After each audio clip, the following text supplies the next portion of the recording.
Hello everyone, I hope you're all doing well. If you caught my last video, yes, I did do a sudden, maybe not terribly dramatic end to my Dragonbane campaign. It was a good stopping point right there. I guess I would consider that sort of the midpoint of my mind of where I wanted to go. And that was just a good spot to start, even if it was on a bit of a cliffhanger there on it. Sorry if I did not give you a good dramatic resolution, but like I said, kind of a midpoint hang. I also mentioned that as of that, I wanted to talk about all things Dragonbane. I think today I'm going to discuss Dragonbane the game. Now that I've been playing it for 6 months, all of that solo and close to 40 hours of content playing this game, I think I've got a pretty darn good grasp of what Dragonbane is all about. So I want to talk about Dragonbane a bit, give some of my opinion of the game. I want to talk specifically about the solo rules for the game, my opinion of the solo game. I want to talk about maybe some lessons learned from my time playing Dragonbane solo for such a long period of time, for so many hours. And then I will talk about the future. My Dragonbane campaign is not done. We will revisit it probably, well, I don't know. We'll talk about that when we get there. I've got a lot of thoughts. So, I hope you enjoyed my thoughts on this video. And then, of course, lastly, we'll discuss, where we're going to go and do some things next from there. So, anyway, let's talk about Dragonbane. This was kind of my first real solo game, so I was kind of taking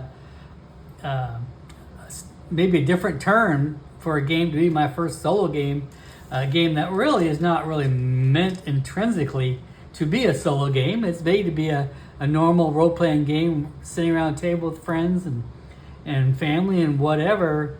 It just happened to have a very nice set of solo rules to it. So it can be played solo. Most of my life, just like everyone else, I've been playing mostly with friends around a table. Most of my time playing Dungeons and Dragons and other things of that sort. But when I started learning about solo gaming, I don't know, maybe March of 2025, something like that, February 2025. Started learning a lot about it. It's kind of fun. It sounded like a fun thing to do. So, end of April, I whipped out my Dragonbane box set because I knew how it says solo rules in it. I was like, let's go for it. Let's do it.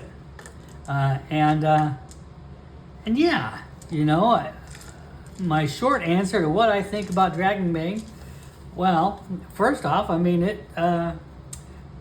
Dragonbane is awesome. Dragonbane rules. I think it's a great game. It is also a great game for solo. I think Dragonbane just has that just enough rules kind of, system. Just enough. It's not too much. When you take a look at, here's the rule book. That's it. That's how thick it is. This is both the player's guide, both the DM's guide, even got a bestiary in here. It's all in one. And when you pull out, say, hey, here's the newest edition of the Dungeons & Dragons Player's Handbook 2025. Look at the size of that.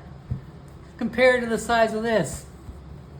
Dragonbane, the entire game, is about as thick as just the Player's Handbook to Dungeons and Dragons. That should tell you something, right? I don't know. Maybe that says more about Dungeons and Dragons than it says about Dragonbane. But no, I don't think it does. I think it says a lot about Dragonbane. The rule set is great. I think it's just enough. It's definitely not rules light. It's not the crazy behemoth that Dungeons and Dragons is. It has just enough guidelines that you can play and you don't have questions about what you're doing. You're not lost about what can I do, how can I do. The combat rules are thick and complete. I give Dragonbane a big thumbs up. And I think if you ever decide to invest in a game for your party at the table and you want a fantasy role-playing game that's its own thing, I think Dragonbane is an excellent choice to pick up. No regrets at all.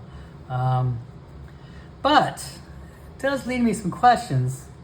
You know, this channel I've kind of dedicated to, for my own play, long-term, slightly obsessive, in-depth campaign. And that's what I set out to do with this solo campaign. So I had to really kind of, when I first started playing this, that was my mindset on it. And I think 6 months, 40 hours, I milked that long-term for all it's worth. I will say this about Dragonbane, you know, one of the lessons I've learned from that, I don't know if Dragonbane is like, it depends on how you define long-term. When I look out there, you can find Dungeons and Dragons campaigns that have been going on for years. Years and years and years and years. And I guess that's because it takes a long time in a level-based system where your experience primarily comes from killing monsters in combat. And you can go from level 1 all the way up to a scaled level 20. It's no shocker, I think, in a way. Dungeons and Dragons probably is the best game for multi-years, many years types of campaigns. Even the few solo games you see out there that people have made videos of that have gone 100 episodes, 200 episodes. It's all Dungeons and Dragons. I don't think I've seen a single other game. But now, granted, I'm not like I'm searching for it, but I don't think I've seen a single other game that has had that type of a long-term campaign. And truth be told, I don't think Dragonbane itself is meant to be that way either. Its method of growth, the way the game is, being a skill-based game, where your primary method of growth is just in increasing the skills that you have to higher end levels to a certain point where they max out, and that's it. And that's like an 18. You know, you typically start with most of your best skills somewhere in the 10 to 13 range. You roll every session, so many sessions for skill ups. It stops at level 18. You get to choose a heroic ability or so. But that's it. I think in Dragonbane, you max out pretty quick. I certainly didn't max any of my skills in 6 months. I only did, I think, maybe 3 skill ups the entire time because of my run was so long. But generally speaking, I think a normal player on this, if you're rolling for skill ups every couple sessions, I would be surprised if you stretched your gaming around the table with friends more than a year. I would be shocked. It's just not really meant to be that way. Even the heroic abilities you get to choose that you get from your DM, or if you max a skill to 18, there aren't a whole lot of heroic abilities in this book. And if we're being kind of honest, there's I don't know. My opinion is, even with all these heroic abilities in here, there's only maybe 4 or 5 that I would say are really good. I don't know. There aren't that many great heroic abilities, if I'm being honest with you. For a lot of them in here, there's probably about maybe 20 in this book. Depending on your class, really only 4 or 5 are really good. The rest are just kind of like, I don't know. So I would think by the time you get 3 heroic abilities, you've got some skills up there in the 15, 16 range. You know, it might be getting time to think about starting something new, starting a new character, playing a new campaign. Dragonbane is not meant like Dungeons and Dragons, where you're going to be playing it for years. So you need to define, I guess, what a long-term campaign is. And if I'm being honest, I think my solo campaign went on a little long. More on that. Let's talk about that. Let's talk about Default Breach a little bit. As I mentioned when I first started my solo campaign, I wrote it based off of Alone in Default Breach. That was sort of where I based this solo campaign off, which is the solo rules in the book. I tried to base it off of the campaign in here, and yeah, it turned out pretty good. I had a very good time playing it, but I don't think it too is best suited for a long-term campaign. I think you know, the way the waypoints are set up in here, it's just well, let's talk a little bit more about Hello in Deep Fall Breach. Let's start kind of at the beginning here. Really, I think it is a great solo book. I like the heroic abilities in here. The tables are pretty great.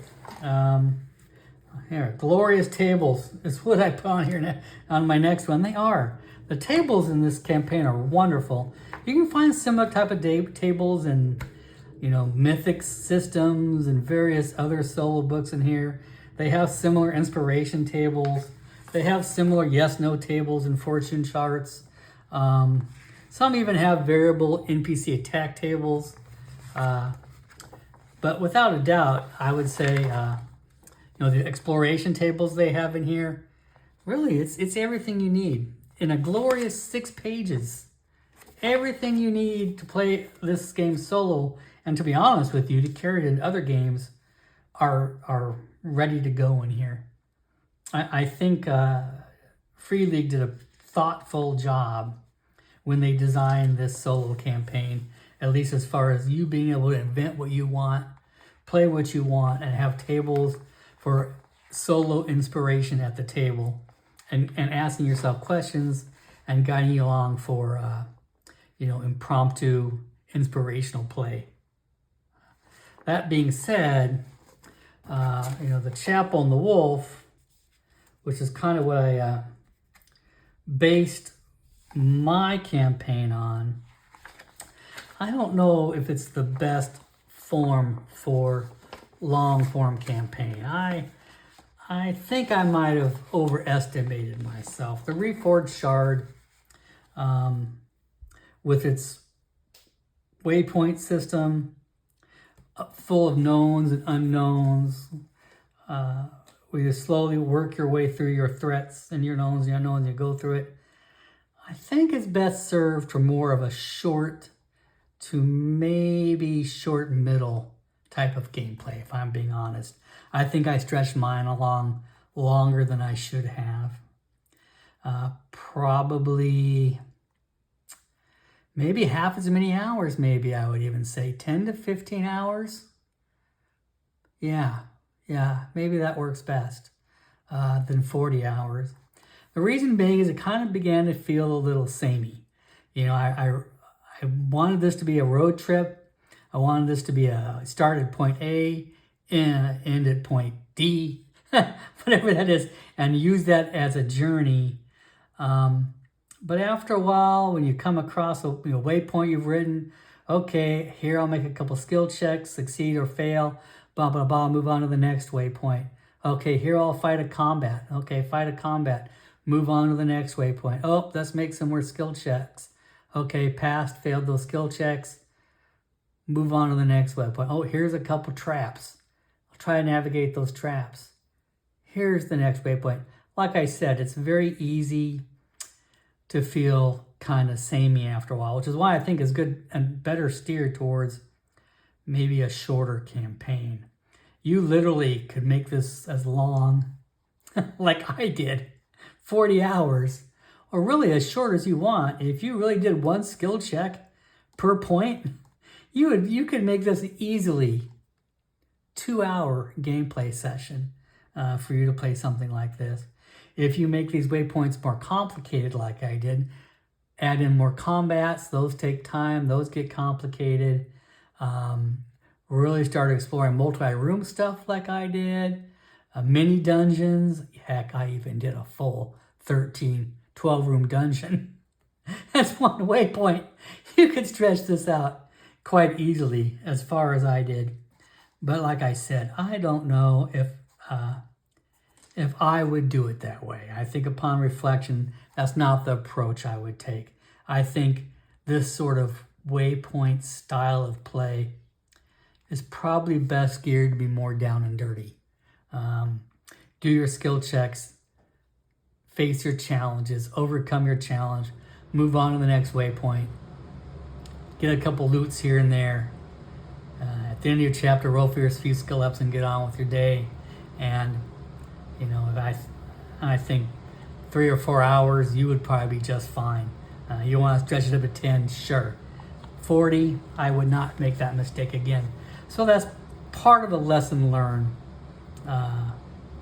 from this game, which is part of the reason I'm taking a bit of a break because of that. I learned quite a bit when it comes to doing my solo gaming. This is the first time I've done it, so I had to kind of learn that lesson, I guess. Maybe if you're going to do a long-term campaign, a deep dive campaign, know what you're getting into. You've got to be able to build upon it, grow with it, and really keep that momentum at a level that excites you and keeps you interested, that challenges you, and just give you those things that make it fun. Perhaps not every format is meant for long-term campaigns. I think I'm going to run into that challenge with a lot of the games I play in the future. They're probably not all meant to be played for 40 hours. They're not quite like some sort of Baldur's Gate 3 video game where you can put 120 hours clocked into it. Dungeons and Dragons might work out that way for you, but I'm not sure too many other games are really meant to be played that way, which is maybe that's why you see so few of them out there on YouTube or ForumStack or some of these other places where they have these campaigns. You see most folks tend to stop around 10 sessions, and that's about as much as they play any game. But I'm not really a variety streamer either. It's not really, I'm just playing for fun and having a good time. But I do think that, if you're going to do a long-term campaign, know what you're getting into. Really think about, how am I going to play this game long-term? Why am I playing this game long-term? What does long-term mean to me? I don't think long-term has to mean 40 hours. I think in the future it's going to mean less than that for me. Some games aren't meant to be played for that length of time. I think if I am going to be playing a game this long for a long period of time, I would format things differently. I would do Dragonbane differently. Maybe as a peek into the future, for the back half of this Dragonbane campaign I'm doing. Like I said, I enjoyed Dragonbane. I had a very good time. I like Isaac Luceja. I like the character. I'm enjoying playing him, and I'm enjoying the stories I'm writing for him. So I don't mean to come across as being tormented. I'm not that at all. I'm having a really good time with it, but I just think I would do the gameplay itself differently. I think that if you want lessons from that, I think you should take it, from the main campaign itself that was included with the box set. I think you're going to want to play a long-form Dragonbane campaign, much like they have with their adventures.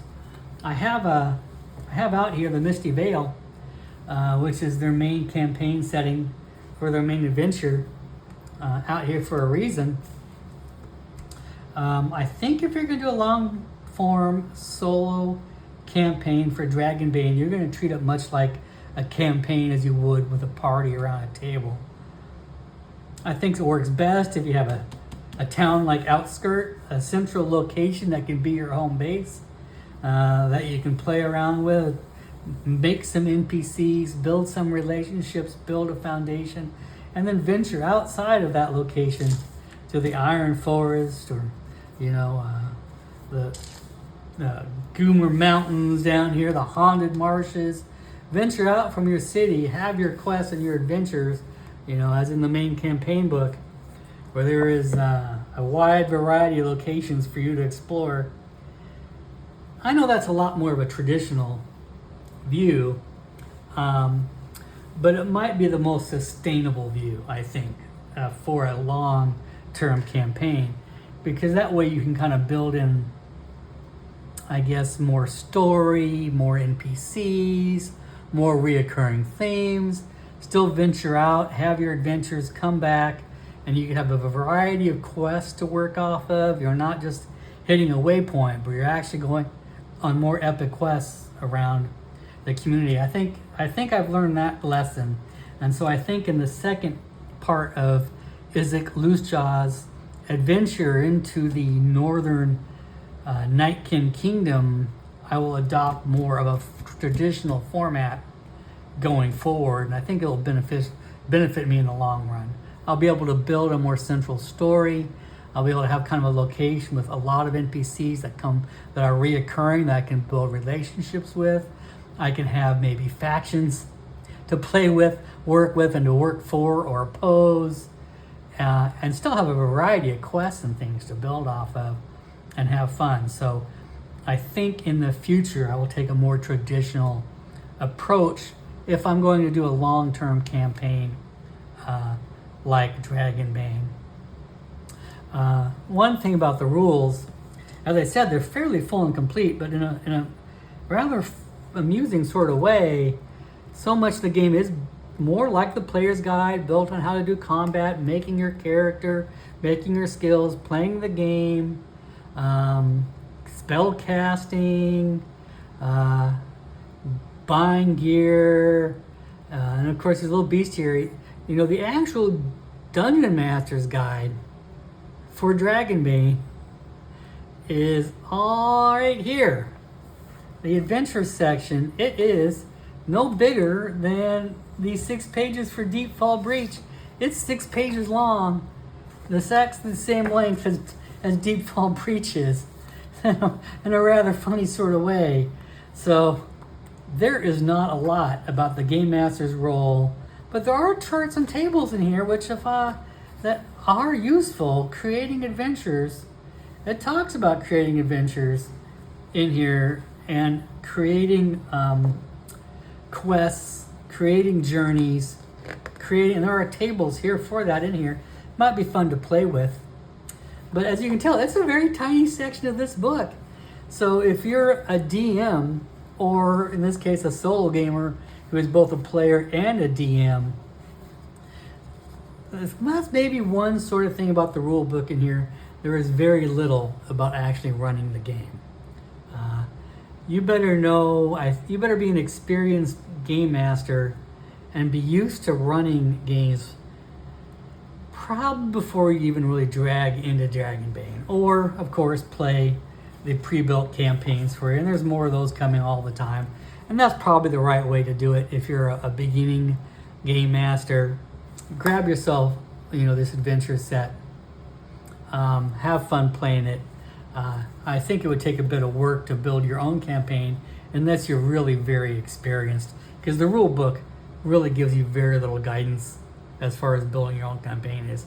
Fortunately, at least I'm experienced enough that I think I can do it without any sweat.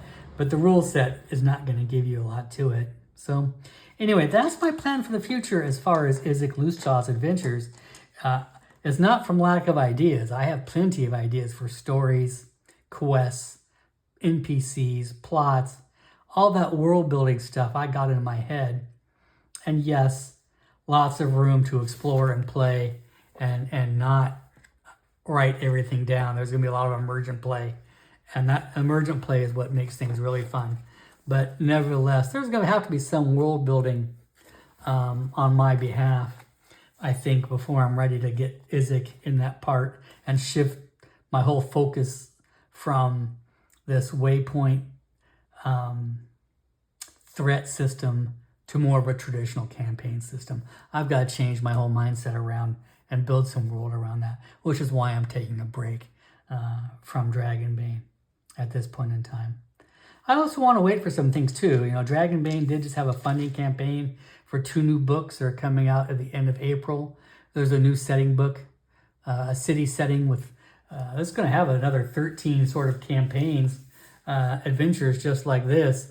It's going to be a whole campaign book, as well as a setting book that's coming out at the end of April, as well as a book of magic, which is going to be 6 more schools of magic, a whole section on there on creating magic items, setting magic in your world, a whole lot of stuff for building magic in the system. So in a way, I kind of want to wait for those books to come out as well. They'll give me some more ideas, maybe give me some different things to build my world up. I kind of want to look at those books for inspiration for me continuing Isaac's campaign. So what that means is, of course, what are we doing in the future now that I've ended my Dragonbane campaign in the short term? Well, that's the good thing about being a gamer. There's always games for us to play. And it's just me. I'm just solo gaming, having a good time. I haven't just been playing Dragonbane in my spare time, of course. I've been playing plenty of other stuff. It's just Dragonbane is what I've been putting on video for my own fun as well. And I hope for your enjoyment. But I will be doing probably I'm going to do another long-term deep dive campaign. Well, maybe more like 4 months though, instead of 6 months. Maybe, can I keep it at 25 hours? Maybe better. I'm going to try to find something that fits a little bit more, a slightly shorter campaign format, but still kind of enough to give a deep dive so I can give you kind of a good opinion about what I think about the game as solo play and really get into it. So, I guess if that's a central theme of my channel, it is really taking a long-form deep dive into things. Maybe even a little too long because it is slightly obsessive. I'm going to continue with that maybe slightly too long scenario in my next game. I have quite a few different choices and options to me. So I think maybe my next video, I don't know how I really want to do it. I could maybe just go through my role-playing bookshelf and pull out some contenders, talk about them a little bit. I have 2 main contenders, however, that I'm still a little torn between 2 main choices. That's probably going to be one of these 2. But maybe I'll do a couple videos, maybe one with pulling stuff off my bookshelf that aren't big contenders, but we'll take a look at them and I'll talk about them because it gives me a chance to talk.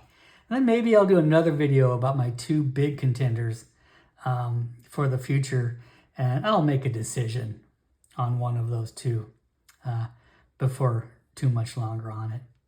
Anyway, I just wanted to say thank you for joining me on my solo journey. It was, like I said, it was for 6 months, 40 hours. That was a heck of a lot of fun content out here, and I really enjoyed it. And I really enjoyed Dragonbane. I really have no qualms. I really do think if you don't own it and you're looking for a fantasy role-playing game that is fleshed out and fun and fast and furious and really does hit that mirth and mayhem role-playing, and even for solo play, you want to dig into it, I can't recommend a better game than Dragonbane. Thanks all. Have a great week.